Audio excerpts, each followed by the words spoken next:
eh, gusto en saludarlos nuevamente esta tarde porque podamos tener la clase correspondiente el día martes. eh, Día martes. No sé si me escuchan bien ahí.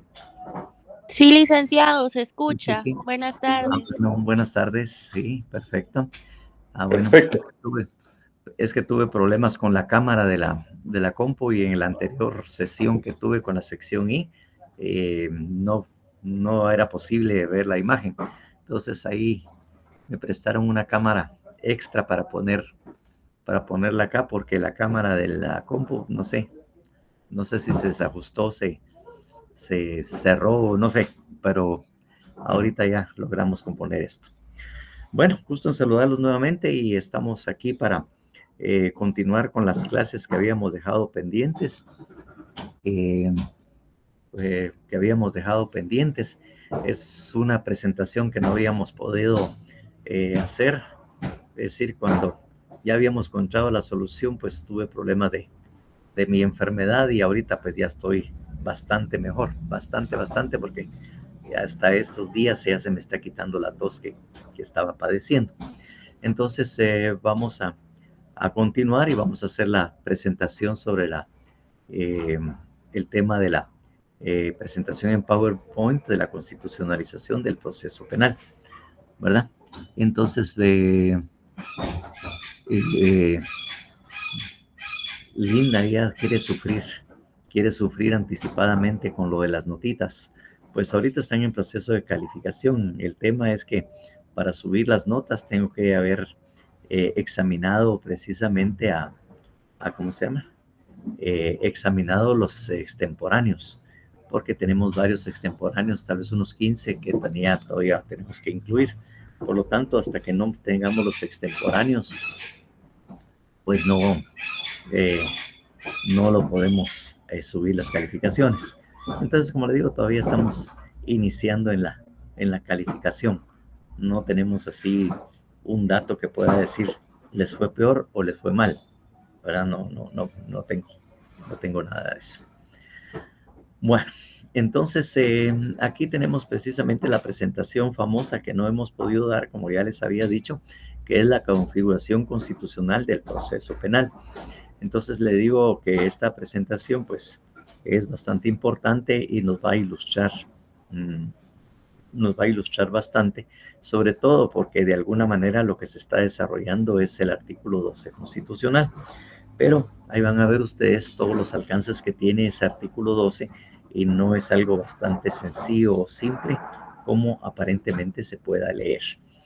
Entonces vamos a empezar con la presentación y vamos a explicar realmente estos temas. Well, let's begin, please.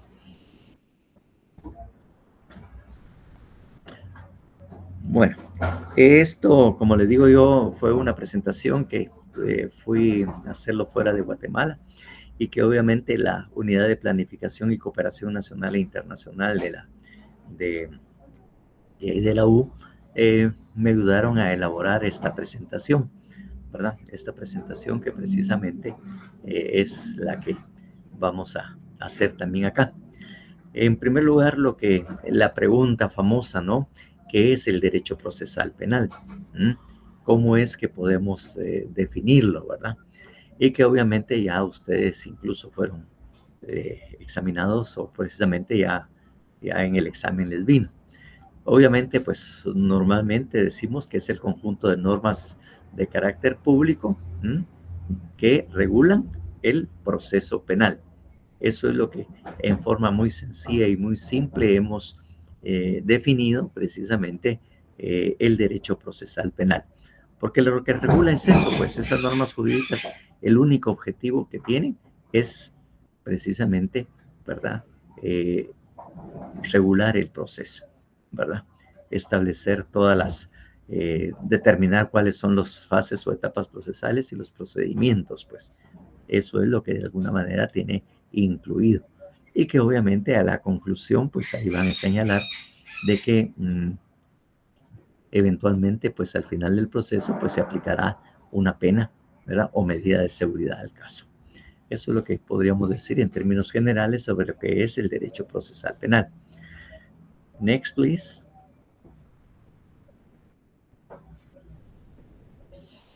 La otra pregunta es que, bueno, ya dijimos que era precisamente, ¿verdad? Que era el derecho procesal penal. ¿Qué es el proceso penal en este momento? Pues, ¿alguien todavía se recordará o solo lo estudió para el examen o ya no se le quedó? ¿Alguien que nos puede decir qué es el proceso penal?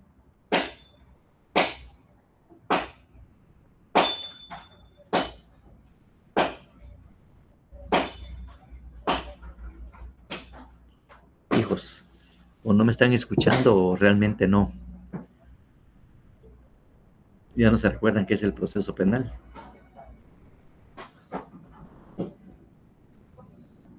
Bueno, entonces lo que habíamos dicho hasta ahora era que era un conjunto de fases o etapas procesales, ¿no? Eso es lo que habíamos dicho, ¿no? Que sirve precisamente para determinar, para poder hacer para que se pueda hacer una investigación, pueda efectivamente realizarse un juicio de debate oportunamente y aplicar una pena,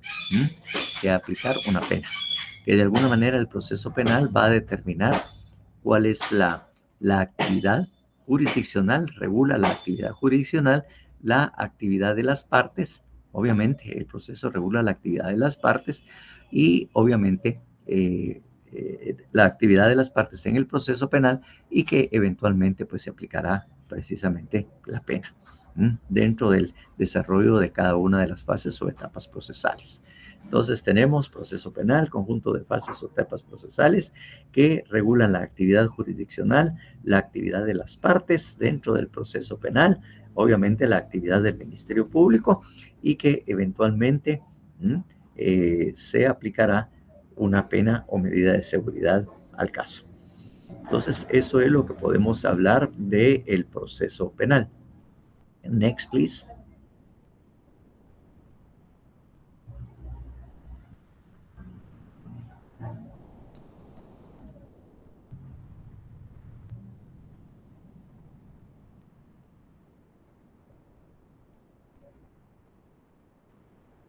Entonces, cuando hablamos del proceso penal, lo podemos resolver.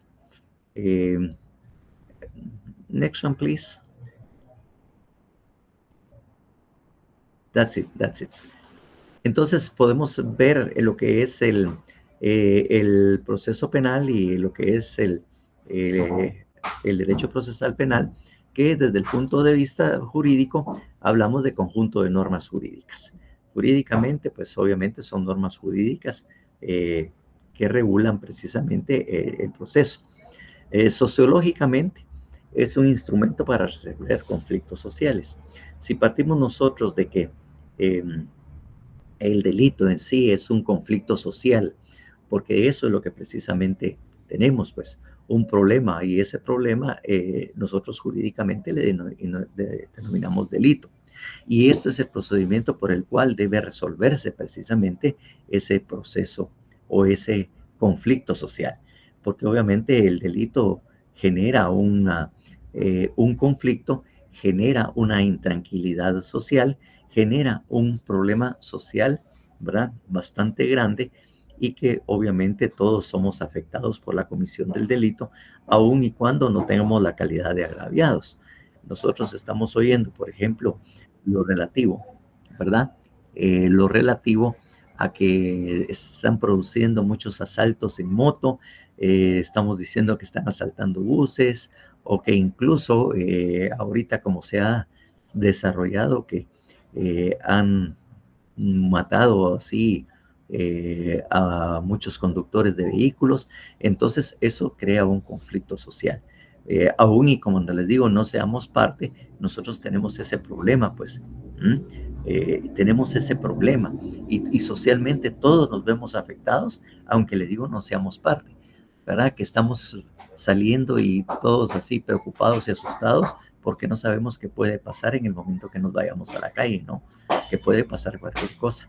Entonces, esto es lo que pretende precisamente sociológicamente con este instrumento resolver ese conflicto social, tratar de dar paz y seguridad a toda la población, de manera que esa intranquilidad que creó la comisión del delito y que miramos constantemente en las noticias, en las páginas rojas de los diarios, es que eso es precisamente lo que nosotros tratamos de resolver. Y obviamente tenemos que es una garantía constitucional, ¿verdad? Precisamente el proceso y las normas procesales, ¿verdad? Que es precisamente esto, ¿no? Y obviamente es un límite o un control al jus puniendi. Cuando nosotros nos hablaron primeramente del jus puniendi, nos lo hablaron en el derecho penal sustantivo, ¿no? En que obviamente el derecho penal tenía una división del jus penale y lo que era el jus puniendi. Desde el punto de vista objetivo, el jus penale se refería al conjunto de normas jurídicas y desde el punto de vista subjetivo es precisamente una facultad que tiene el Estado de castigar. Así fue como nos lo tradujeron. Y realmente entendemos después, o logré entender, que realmente esa definición del derecho penal subjetivo no es cierto, pues. El jus puniendi no es esa facultad que tiene el Estado, porque el Estado no tiene la facultad precisamente de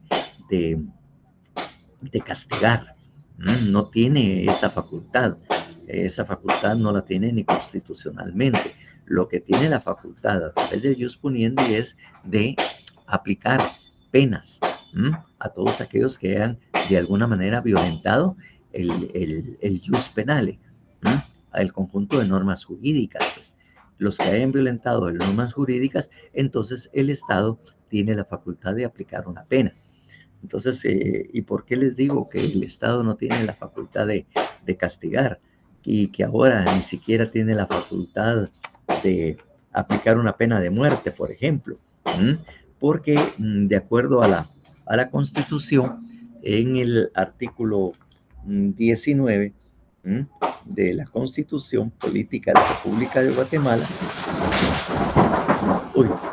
disculpen el ruido, pero es que había unos arbolitos que estaban siendo molestos porque estaban demasiado inclinados y ahorita lo que están haciendo es botando algunas ramas para evitar el riesgo, ¿no? Ese es el ruido que se estaba escuchando.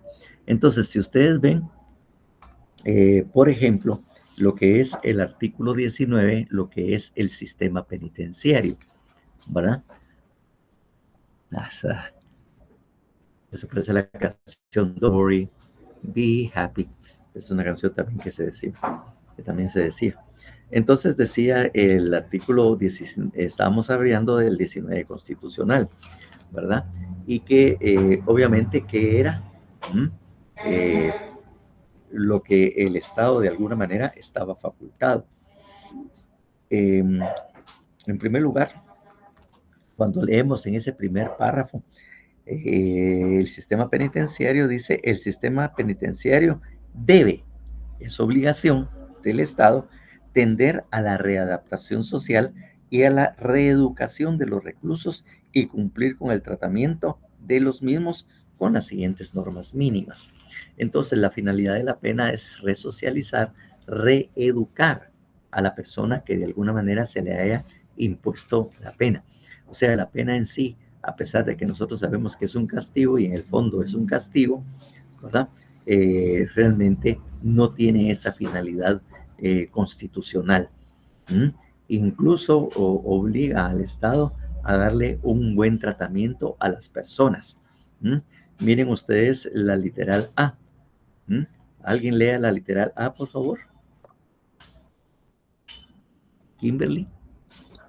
Inciso A, deben ser tratados como seres humanos, no deben ser discriminados por motivo alguno, ni podrán infligírseles tratos crueles, torturas físicas, morales, psíquicas, coacciones o molestias, trabajos incompatibles con su estado físico, acciones denigrantes a su dignidad o hacerles víctimas de exacciones ni ser sometidos a experimentos científicos. Exactamente. Entonces, eso es lo que hace que efectivamente no podemos traducir el jus puniendi como una facultad que tiene o potestad del Estado que tiene para castigar a las personas. Simplemente la obligación es darles un tratamiento, resocializarlos, reeducarlos, ¿verdad?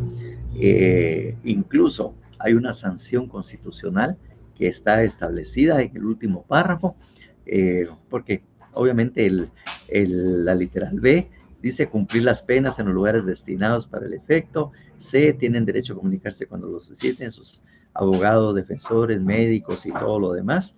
Y la infracción de cualquiera de las normas establecidas en este artículo da derecho al detenido a reclamar del Estado indemnización por los daños ocasionados y la Corte Suprema de Justicia ordenará su protección inmediata. Entonces, el Estado debe crear y fomentar las condiciones para esto. Entonces, desde el punto de vista de una garantía,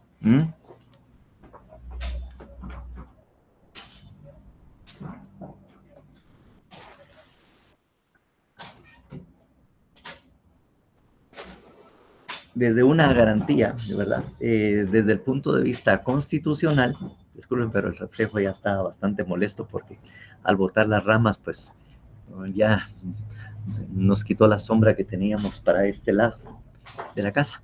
Entonces les decía, por eso es que no debemos hablar ni decir del jus puniendi como una facultad que tiene el Estado de castigar, porque no la tiene, simplemente de aplicar penas y en las penas pues observar lo que la Constitución establece en el artículo 19. Entonces esos son de los 3 puntos de vista que tenemos que ver o visualizar precisamente esto. Y límite al jus puniendi porque ya vimos cómo que el Código Penal y el Código Procesal Penal son medios de control, medios de control o límites para ese jus puniendi o esas facultades que tiene el Estado. Entonces, son medios de control para evitar el abuso de ese poder, ¿verdad? Que tiene. Y obviamente van a ver ustedes que juega un papel bastante importante, lo que en su momento vamos a leer el artículo 12. Next, please.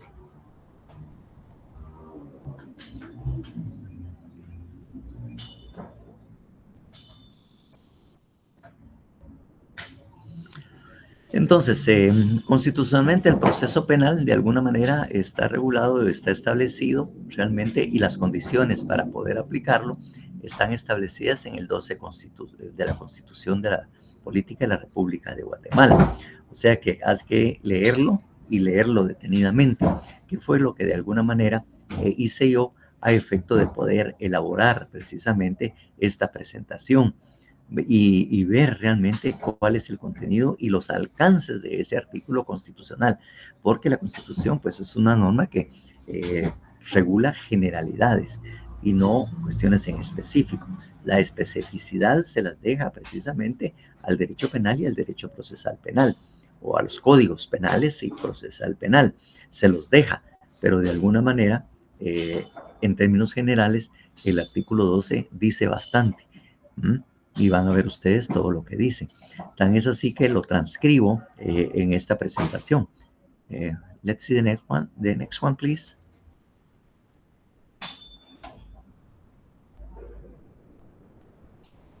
Bueno, eso como les digo ya lo hemos leído, pero ahorita lo vamos a leer más a profundidad. Dice, la defensa de la persona y sus derechos son inviolables. En primer lugar, estamos viendo que ahí está certificando precisamente lo que dice de título, el derecho a la defensa. Así es como está denominado precisamente ese artículo como un derecho a la defensa. Eso es lo que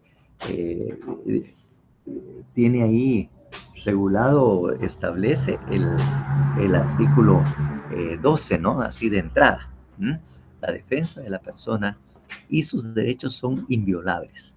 Nadie podrá ser condenado ni privado de sus derechos sin haber sido citado, oído y vencido en proceso legal ante juez o tribunal competente y preestablecido. Entonces, ¿qué es lo que dice? Para que haya podérsele aplicar una pena o que alguien pueda ser sancionado penalmente, las personas tienen que haber agotado lo que se denomina un debido proceso, porque prácticamente las palabras, y que ustedes lo van a ver en la forma que yo lo percibo, es que debe haber sido citado, oído y vencido en proceso legal ante juez o tribunal competente y preestablecido. Quiere decir haber cumplido con todas las fases o etapas del proceso penal, haber cumplido con todas las fases o etapas del proceso penal, y que este proceso penal debe haber sido ante juez o tribunal competente y preestablecido. Entonces, la competencia, el juez natural, que de alguna manera también es otra forma de decirlo, es lo que también está logrando. Que el juez que conozca tiene que ser un juez competente, ¿verdad? Y obviamente un juez preestablecido. Y reitera esto en la última parte, o en el último párrafo. Let's see the next one, please.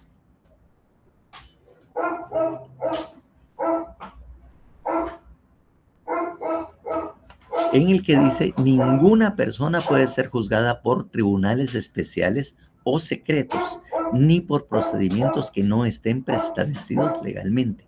Entonces, si lo vemos con el anterior párrafo que habíamos visto, tiene que ser jueces competentes y preestablecidos, y los procedimientos precisamente también deben ser y deben de cumplir con el debido proceso.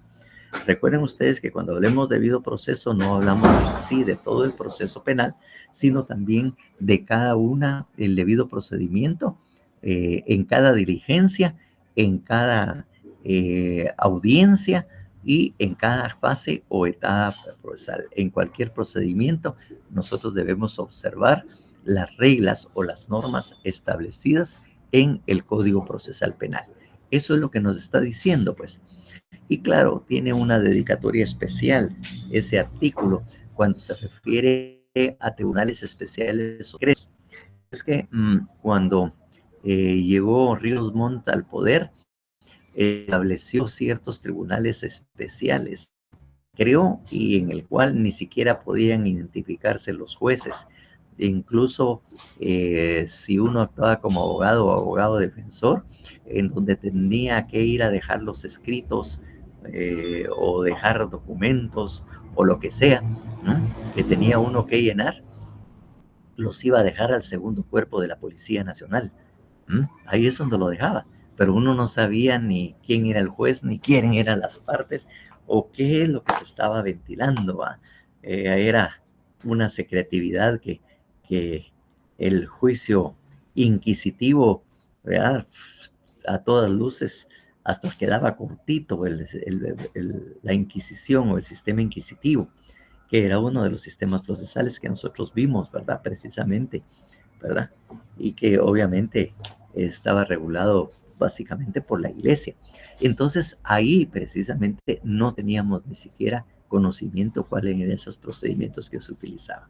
Entonces esta tenía una dedicatoria para reiterar lo que habíamos visto con anterioridad, que obviamente hay que cumplir. Hay que citar, oír y vencer, y eso es lo que efectivamente vamos a ver y vamos a desarrollar acá, y van a ver que efectivamente todo el proceso penal encierran o están encerrados esas palabras. De tanto leer estos documentos y toda la cuestión, fue que efectivamente se me dio y se me alumbró la cabeza o la mente, y fue donde yo desarrollé esto, y van a ver cómo efectivamente aquí es donde se desarrolla el proceso con esas tres palabras o esas tres palabrejas que uno cuando lo lee así por primera vez, o cuando ustedes lo leyeron cuando recibieron el curso de Derecho Constitucional, posiblemente no vieron la importancia de esas tres palabras. Next, please.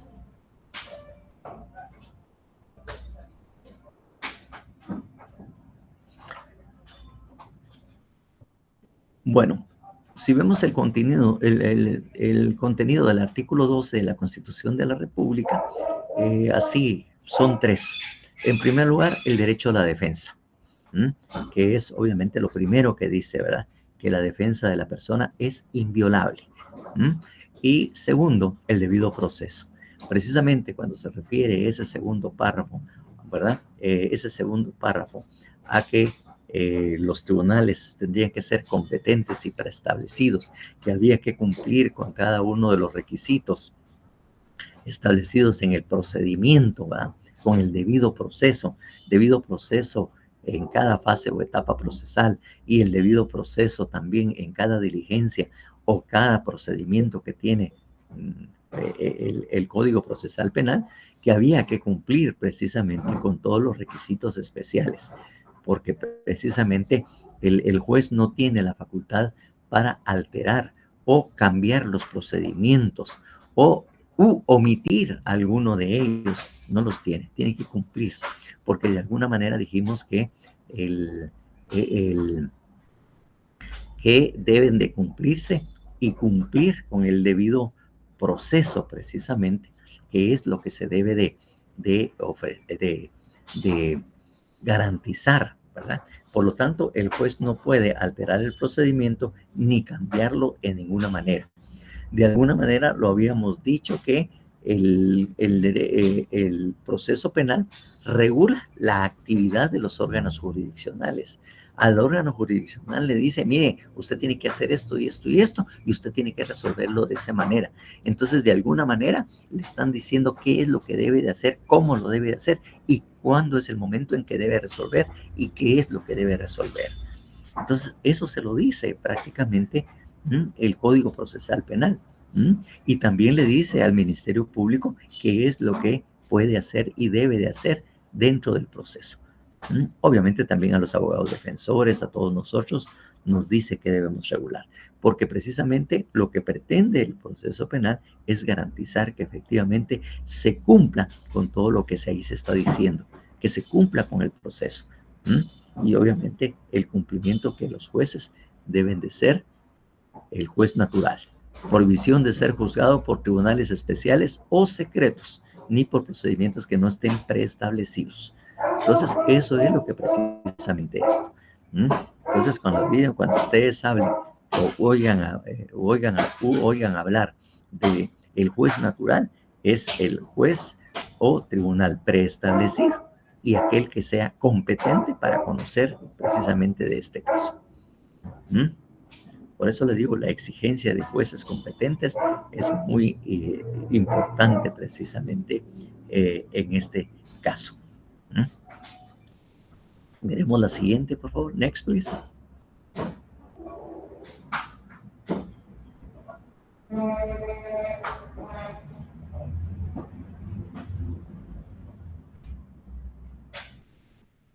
Y obviamente vamos a ver precisamente eso.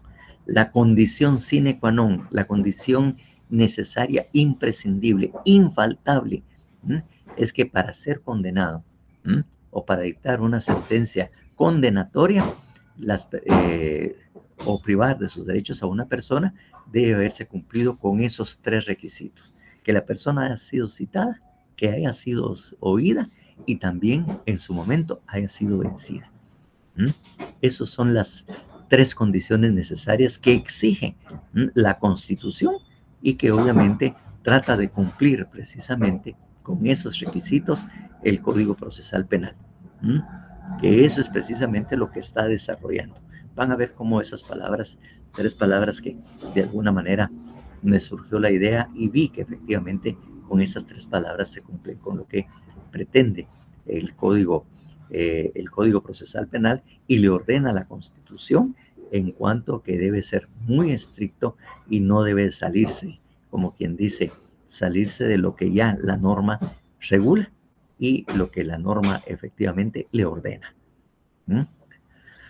Bien, entonces a continuación vamos a ir desarrollando cada uno de estos circunstancias que allí se establece, ¿verdad? Entonces, let's see the next one, please.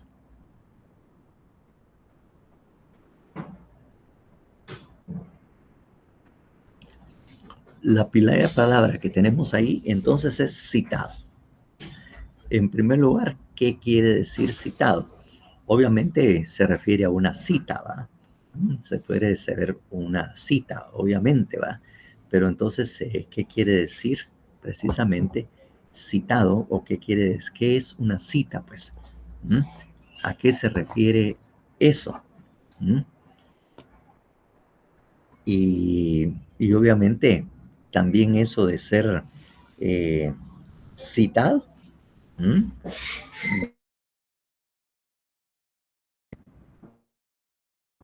de, de alguna manera, efectivamente, ¿verdad?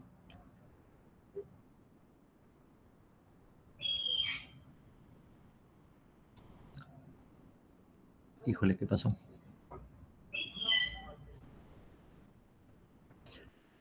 No me ven por ahí, ¿verdad? No, licenciado. No, Lick. ¿Qué pasó con esta camarita condenada que me habían prestado?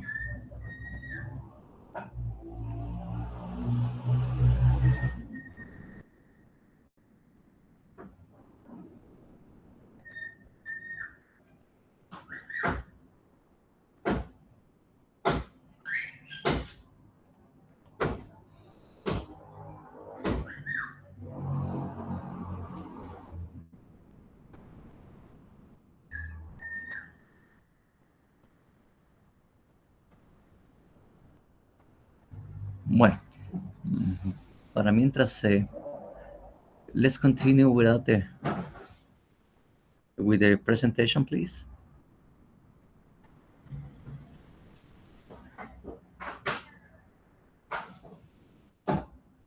¿Sí me escuchan? Sí, licenciado. Sí. Ah, bueno, perfecto.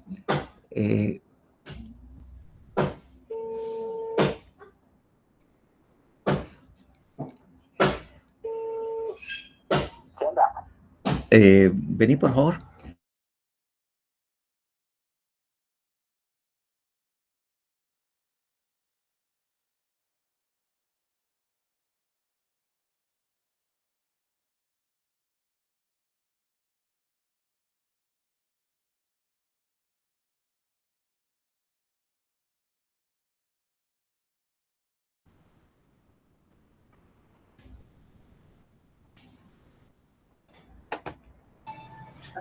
Sí. Colocamos todas las diapositivas, las rueditas. Las que estábamos ahí La pendientes. anterior. Ah, ok. Las que estábamos pendientes. Estamos en cita. En citado. Ah. Sí, sí.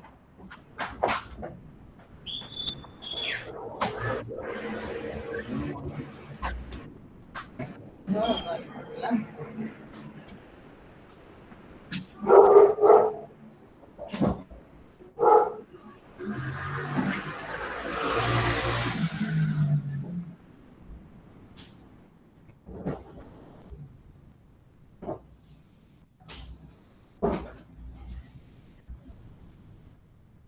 ¿Esa o la anterior, Lick? No, esta, pero lo que pasa es que no está en la cámara, solo estoy yo. No Licenciado, la a nosotros sí nos sale. A mí, yo al que tengo Y enfrente es a miramos mí. la presentación. Quizás Esto es lo usted que no tengo yo. tiene entonces fijada nada más para ver si usted. Sí, sí, de repente ahí, ¿verdad? Y hacerlo de nuevo.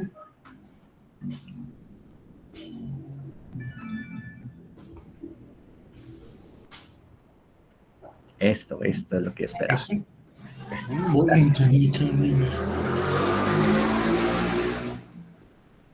Hoy sí. Ya, nada más citado, por favor, que lo ponga. Regresar, bueno. Sí, regresémonos.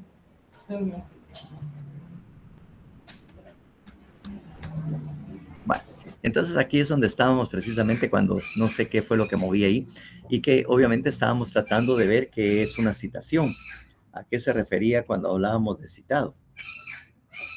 Y que obviamente les decía que ustedes de alguna manera ya lo habían visto cuando vieron precisamente y vieron lo relativo a lo que era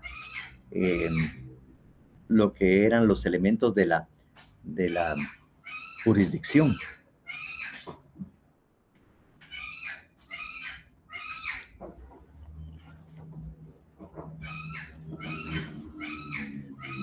¿Cuáles son los elementos de la jurisdicción, por favor?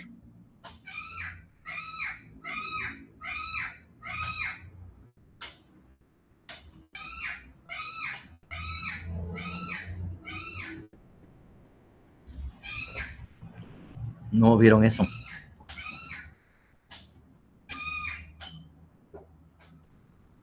Sí me escuchan, ¿verdad? Sí, Lic. Pero eso, la jurisdicción es, digamos, el territorio, la materia. No, no, esa es la competencia. Ok, perdón, por eso le pregunto. Gracias. Eric Orozco. Selección. Son notio, vocatio, coertio, judicium y executio. Exactamente, notio, vocatio, coertio, exactamente, coertio y judicium, sí pues, y executum, judicium. Entonces, precisamente a eso nos referíamos, que esto es parte de lo que es un elemento del ¿cómo se llama? De la, precisamente lo que es la jurisdicción, que es el coertio, ¿m? Que es que la facultad de hacer comparecer a las partes o cualquier persona ante los órganos jurisdiccionales, ¿no? ¿Mm? Que eso era parte precisamente de esto. Y de alguna manera, la citación es precisamente el hecho de convocar a alguien o de citar a alguien, precisamente esto. Entonces, eso de alguna manera, como le digo, ¿qué consiste? ¿Mm? Entonces, en palabras así en español, ¿qué consiste una citación? ¿Qué es una citación?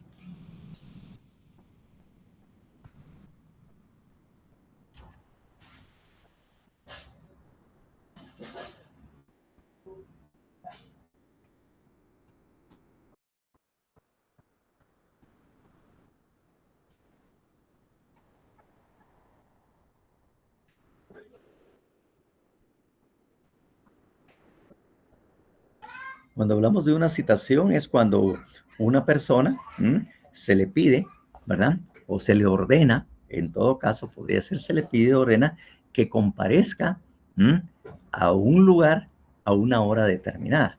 En este caso lo que estamos hablando es de que obviamente la persona está siendo convocada o de alguna manera le están pidiendo que llegue a un determinado lugar, a una determinada hora, y ante una autoridad competente para realizar una diligencia.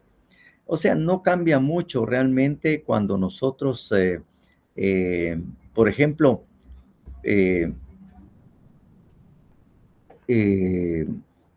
hacemos una cita, pues. Cuando ustedes le hacen así un amigo, les hace una cita, pues, o una amiga, los están citando. La novia. La novia puede ser, o los amigos. Si decimos, por ejemplo, mire muchacha, ¿por qué no nos juntamos el sábado? A eso de las 3 o 4 de la tarde, ¿va? O cuando ustedes le dicen a una novia o una amiga, le dicen, mira, ¿por qué no vamos a tomar un cafecito? Mañana sábado o hoy por la tarde, ¿va? ¿Qué hora va? ¿Y en dónde va? Pues a las 4 de la tarde, allá en el café aquel, o te voy a traer ahí. O sea, se ponen de acuerdo para saber en dónde y todo lo demás. Pues eso es una citación, es precisamente eso es lo mismo, ¿ah?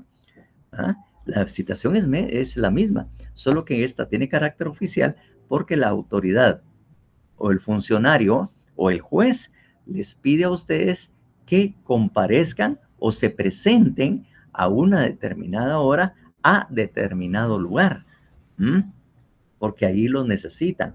Entonces, ahí tenemos precisamente para hacerlo. Si los cita un tribunal o un juez, efectivamente los convoca para que se presenten y les tiene que decir para qué efectivamente los está citando. ¿Para qué es que lo quiere a usted a esa hora? Puede ser que le dice, mire, lo colocamos para que se presente porque le tenemos que hacer una notificación de una resolución. La citación puede ser para hacerle notificado algo, para hacerle saber lo de una resolución. Entonces, obviamente, ¿Mm? Obviamente ahí lo tienen efectivamente usted que presentar, porque el juez tiene la facultad de que si usted no asiste y fue citado legalmente, tiene el derecho, de acuerdo al cobertio también, a hacerlo comparecer por medio de la fuerza pública. ¿Mm? Puede ordenar a la policía que lo ubique y una vez que lo haya ubicado, ¿Mm? que lo proceda a la conducción ante él para realizar lo que debe efectivamente realizar. ¿Mm? Entonces, efectivamente, eso es citar, convocar o invitar a alguien para que comparezca. Claro, como estamos hablando de una autoridad competente, esto lo que pasa es que es una medida de coerción. ¿Mm? Porque obviamente cuando el juez cita a alguien, no tiene uno la facultad de decir, ah, no quiero, hoy no voy a ir. No, usted tiene la obligación de comparecer y hacerse presente al lugar. Claro, cuando llene también todos los requisitos, porque hay un requisito muy importante precisamente que vamos a ver más adelante que debe de cumplir esa citación. Entonces, en primer lugar, como le digo, esa palabra citado es cuando una autoridad o el juez, en este caso, lo invita, si queremos decirle la invita, o le pide a usted o le ordena que comparezca ante él o en el juzgado a una hora y un día determinado. ¿Mm? Eso es citarlo. ¿Mm? Y obviamente, tiene que cumplirse con ciertos requisitos para que se logre esa citación, ¿verdad? Next one, please.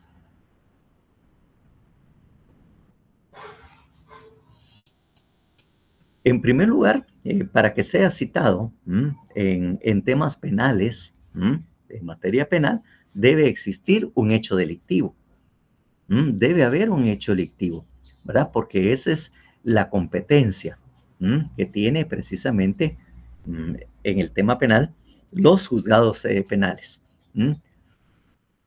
¿Qué es la jurisdicción? Había preguntado yo y nadie contestó. ¿Qué es la jurisdicción?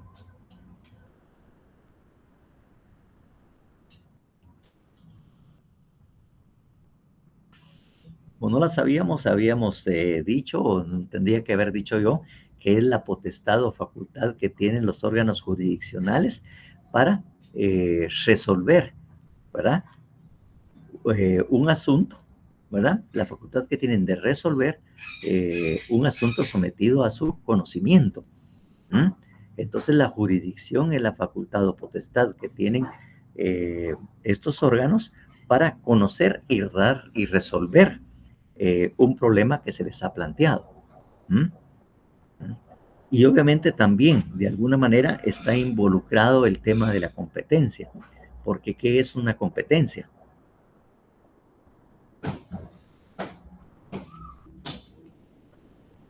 ¿Qué es la competencia?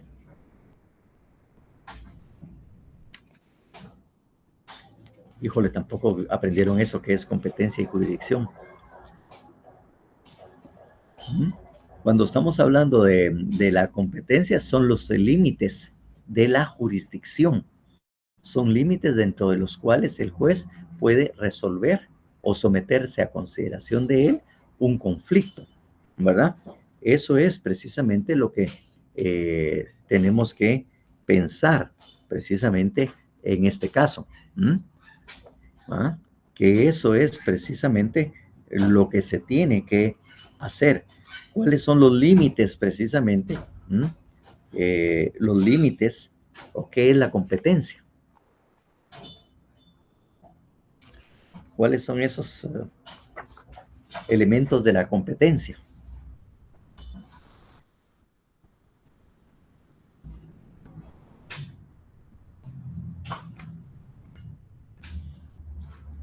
Me estoy preguntando si efectivamente ustedes recibieron el teoría general del proceso.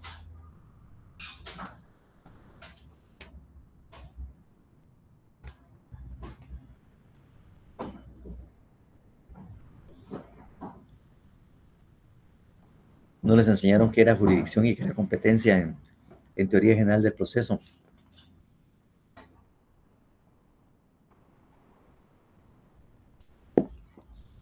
Sí me están escuchando, ¿verdad? Sí, licenciado. Sí, licenciado.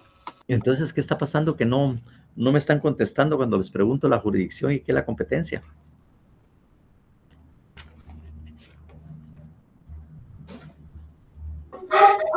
Que mis perros mucho ladran, no puedo.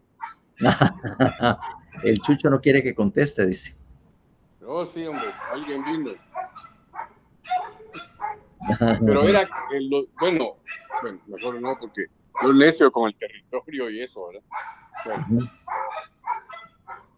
Bueno, pensemos que obviamente dijimos ya que la jurisdicción era precisamente la facultad o potestad que tienen los órganos jurisdiccionales para conocer y resolver un determinado asunto.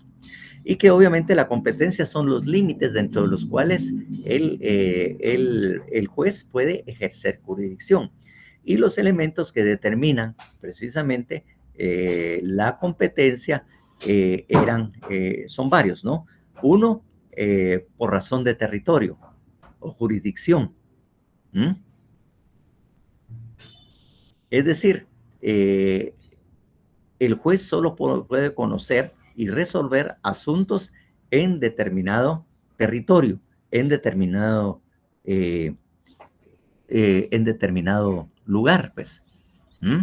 Entonces, que la competencia por razón de territorio, que los jueces, por ejemplo, de la ciudad capital, salvo por alguna excepción, o de Guatemala, no pueden resolver casos que estén sucediendo en otro departamento, porque no tienen competencia para resolver. Sí tienen jurisdicción, pero no tienen competencia para conocer casos que se desarrollen fuera de lo que es el departamento de Guatemala, por ejemplo, ¿verdad? Que eso es la competencia.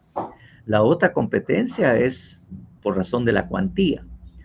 ¿Verdad? Solo las voy a enumerar por razón de la cuantía, por razón de grado, por razón de grado. La competencia también por razón de turno, que son elementos que determinan precisamente en qué casos pueden ejercer la jurisdicción los jueces. Y obviamente que eso es lo que de alguna manera pues estábamos tratando de resolver cuando estábamos hablando. Entonces, obviamente, para que una persona pueda efectivamente ser citado, debe existir, como ya les decía yo, un hecho delictivo, ¿verdad? Tiene que haber un hecho delictivo. Y obviamente que el juez, la siguiente, por favor. Next, please.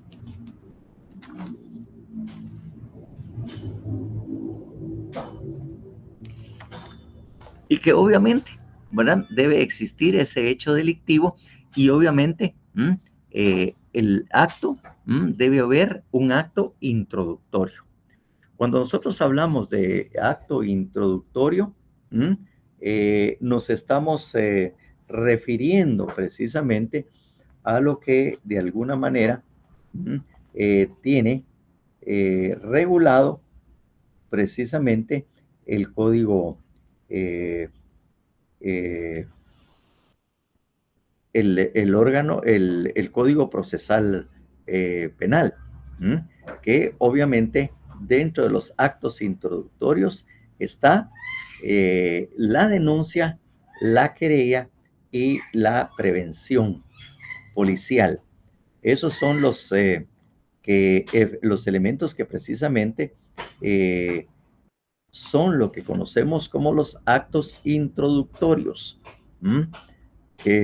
Obviamente, los actos introductorios, como definición, son medios por los cuales las autoridades competentes se enteran de la comisión de un hecho delictivo.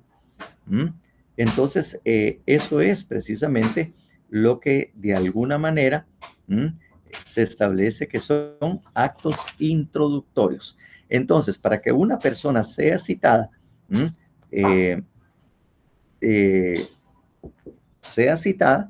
de alguna manera, debió o debe existir un hecho delictivo. Y entonces, obviamente, para que la persona sea citada. Y si es citado, es porque efectivamente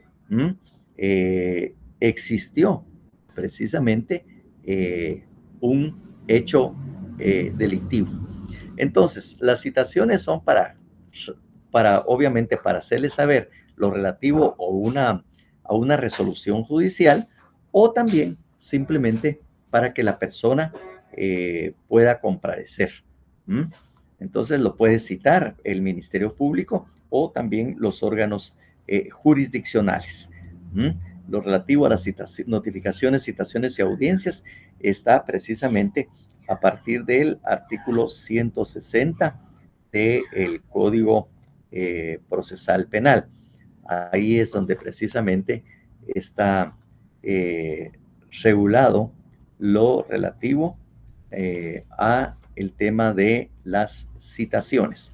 Y entonces, como les digo, para que haya un hecho delictivo, debió haber o debe de haber precisamente lo que estábamos diciendo, un acto introductorio.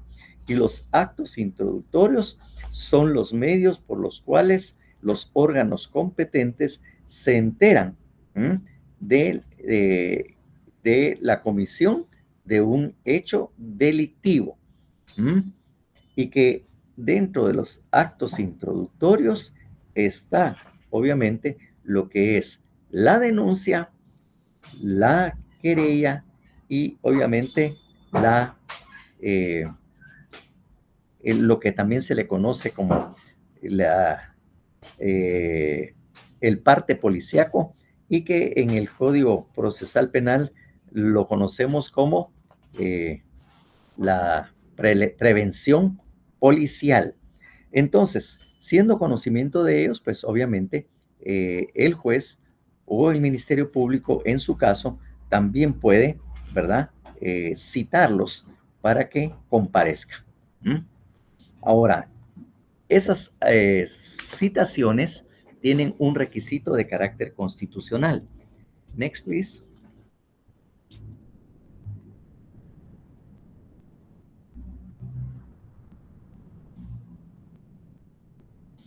Y esa limitación está precisamente contenida en el artículo 32 constitucional. Entonces, miremos el artículo 32 constitucional, por favor. Kimberly. Artículo 32, objeto de citaciones. No es obligatoria la comparecencia ante autoridad, funcionario o empleado público, si en las citaciones correspondientes no consta expresamente el objeto de la diligencia.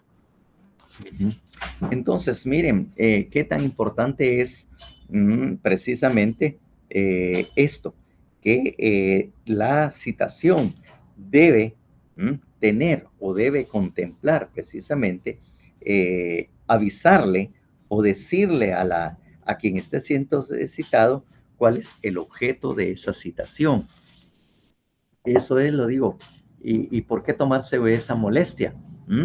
Y obviamente, si lo vemos a cosas así muy particulares como las que estábamos hablando, de que podríamos hacer una citación entre amigos, o de repente citar a una persona o una compañera o a alguien, siempre se pregunta eso. Dice, mira, ¿por qué no nos reunimos el sábado? ¿Para qué? Esa es la primera pregunta que uno hace, ¿va? Mire, juntemos el sábado, muchacha. ¿Y qué? ¿Qué vamos a hacer? ¿Qué va a pasar? ¿Verdad? Eso es lo primero que precisamente se pregunta, ¿va? Que digo yo, bueno, lo tuvieron que elevar a nivel de norma constitucional, el hecho que ahí mismo les están diciendo, ¿va? No es obligatoria la comparecencia ante autoridad, funcionario o empleado público si en las citaciones correspondientes no consta expresamente el objeto de la diligencia. Y eso en la vida normal de cualquier persona lo preguntamos. ¿Para qué va? Es que vamos a ir a tal situación. ¿Para que uno qué?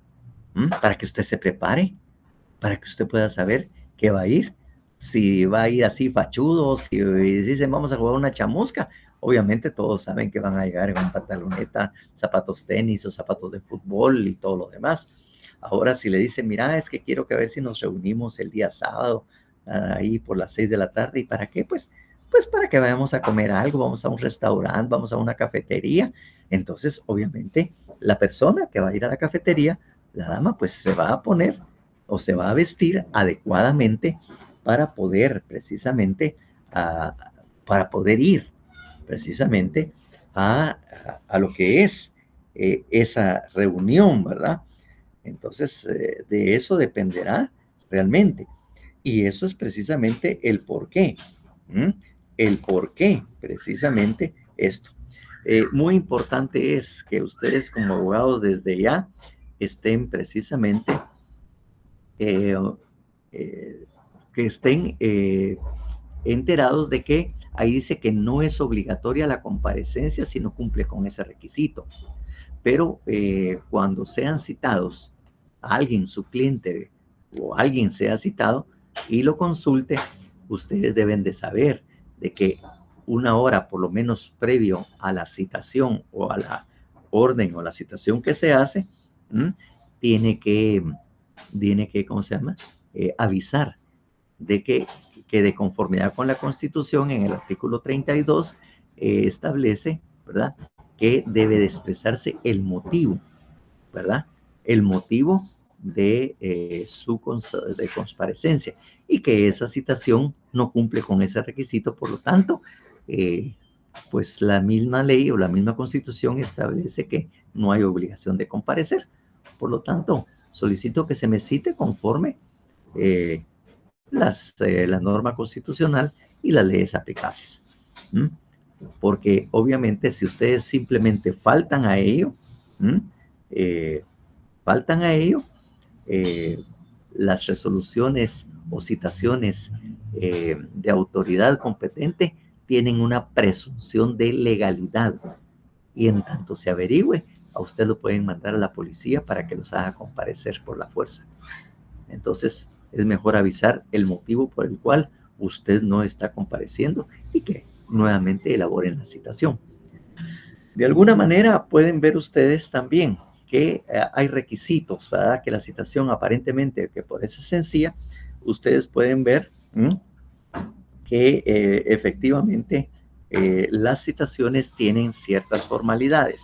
Vean ustedes el artículo 173 del Código Procesal Penal.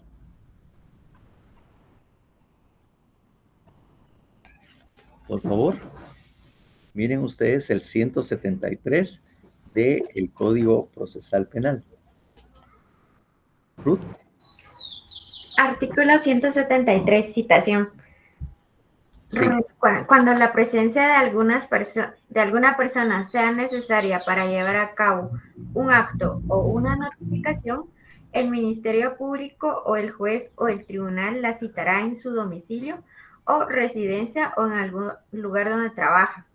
Las citaciones y notificaciones debe realizarlas personal del Ministerio Público, del juzgado o tribunal que cita o pretenda notificar.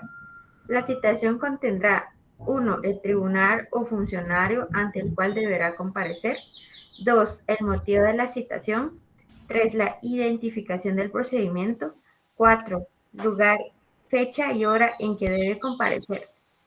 Al mismo tiempo, se le advertirá que la incomparecencia injustificada provocará su conducción por la fuerza pública, que quedará obligado por las costas que se causaren, las sanciones penales y disciplinarias que procedan impuestas por el tribunal competente, y que en caso de impedimentos deberá comunicarlo por cualquier vía a quien los cite, justificando inmediatamente el motivo.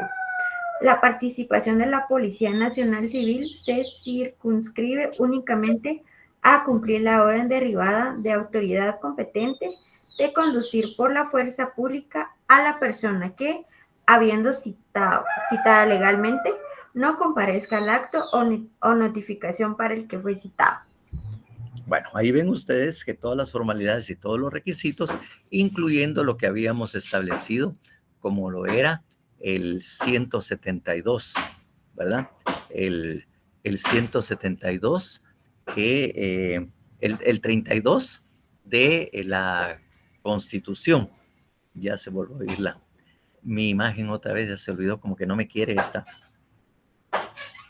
esta lamparita mía maravillosa. Bueno, dejémoslo así y sigamos adelante. Entonces les decía que efectivamente esos son todos los requisitos, y ya ven que ustedes, que ahí les decía que en caso de impedimento deberá comunicarlo por cualquier vía, decirle no voy a comparecer porque usted no cumplió con el requisito que establece el artículo 32, no me dice el motivo, porque la persona, como les dije ya, tiene que estar preparada o prepararse para precisamente para poder ir a esa citación. De alguna manera, me había olvidado señalarle que lo que es relativo a los actos introductorios están regulados en el 297, también en el 302 y también en el 304. Ahí está precisamente, ¿verdad? Lo que es la denuncia, lo que es la querella en el 302 y la prevención policial 304, o que también le llamaban parte policial. Entonces, estos son precisamente los actos introductorios. Entonces, para que una persona sea citada, debió haber existido un hecho delictivo en materia penal, debe de haber un acto introductorio, ¿verdad? Y que de alguna manera puede ser cualquiera de ellos y que obviamente cumpla con todos los requisitos y formalidades para poder ser la persona citada formal y legalmente. Entonces, eso es también importante.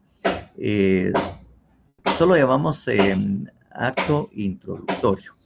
Entonces, next one, please.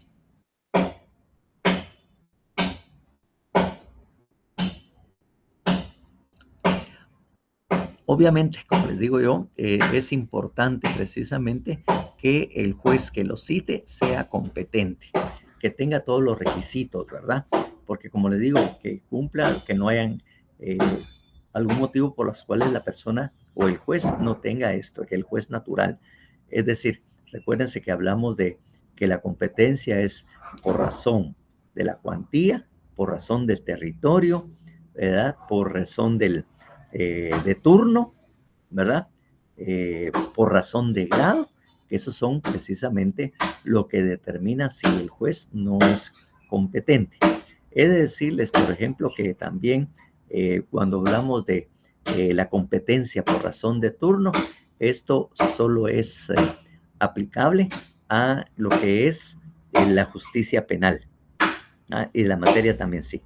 Solo por razón precisamente el juez de turno solo es en materia penal, porque solo los jueces penales son los que tienen que estar o tienen que tener servicio las 24 horas del día. Por lo tanto, la salida normalmente de los tribunales es a las 3:30.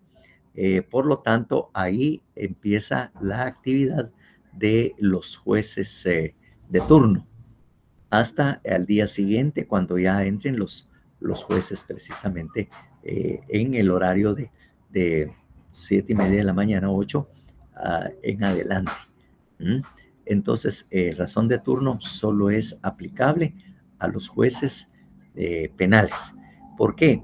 Porque obviamente los delitos no tienen una hora determinada, ¿verdad?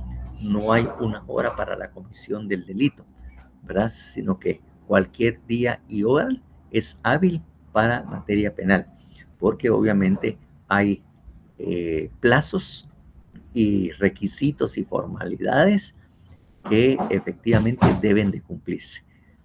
De esa cuenta también hay, el Ministerio Público también tiene fiscales de turno para que atiendan precisamente en las horas que aparentemente no son hábiles. La defensa pública también tiene precisamente esto establecido. Entonces, todos tienen fiscales, defensa pública y tribunales tienen precisamente turno, porque ya les digo, no puede dejarse de cumplir con la ley.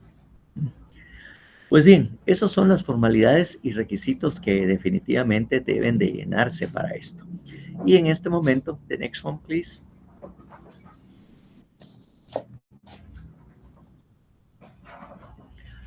Tenemos ahí una clara definición de lo que significa precisamente una citación. Ahí nos dice que es una citación precisamente y que está regulada. Entonces tenemos, pensando en que la citación es parte del coertio o la facultad que tiene de convocar o de citar los jueces, entonces decimos que la citación es una medida de coerción a efecto de hacer comparecer ante juez competente a una persona. Es una medida de coerción porque el ciudadano o la persona que le llegue precisamente esto no tiene como para decir no quiero, no fui porque no me da la gana. Tiene que tener un impedimento que sea efectivo y que lo tenga que justificar ante el juez por qué no vino. Algo así como se hacen en los exámenes extemporáneos, ¿verdad? Tiene que demostrar, tiene que solicitarlo y demostrar que le fue imposible comparecer a la hora y el día del examen porque se enfermó, un accidente de tránsito, por enfermedad de uno de sus padres o muerte de alguien, o cuestiones laborales por los cuales la persona no pudo comparecer. Entonces, por eso es que es una medida de coerción para obligar a la persona. Porque ya les digo, si efectivamente la persona no comparece y no ha justificado su ausencia, pueden mandar a la fuerza pública. Entonces, eso es el primer requisito que debe llenarse, ser citado, que la persona cumpliendo esos requisitos. Bueno, ahorita son las 17:21, nos retrasamos un poco por el tema técnico de la cámara, al principio y a mitad de esto, por lo tanto, nos estaremos viendo el día jueves para continuar con el tema y desarrollarlo. Pasen ustedes buena tarde. Se cuidan. Feliz tarde, licenciado. Nos vemos. Feliz tarde, licenciado. Feliz tarde, Lic. Hasta luego. Adiós, licenciado.